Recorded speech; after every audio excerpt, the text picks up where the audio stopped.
storms not really producing much rain for us. They're only going to last up until around sunset. Past that time frame, looking dry. Have a look at some high storm chances Friday before a nice holiday weekend in just a little bit.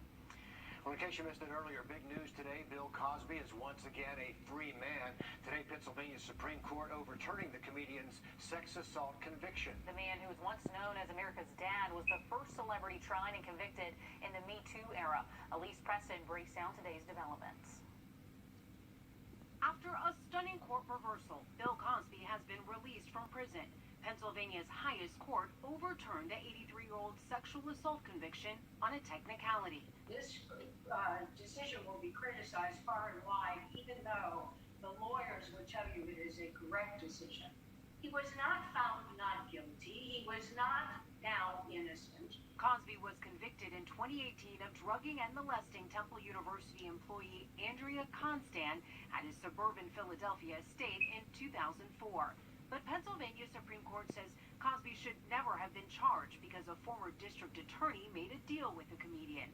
In exchange for testimony in a civil case brought by Constan, Cosby would not face criminal charges. Bill Cosby relied on that promise. He could not take the Fifth Amendment to say that he could incriminate himself because he was never going to be prosecuted.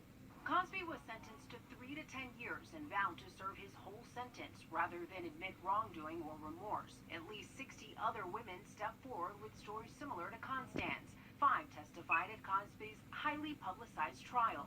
The High Court said allowing that additional testimony tainted the jury, despite a lower court ruling that it was appropriate to show a pattern of abuse. Bill Cosby will be forever tarnished. He does not go back to being America's dad. So far, prosecutors have not said whether they will appeal. Elise Preston, CBS News, New York.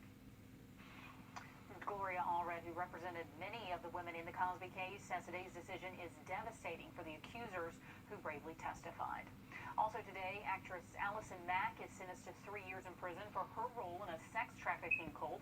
You may remember Mack from her role in the CW's TV show Smallville.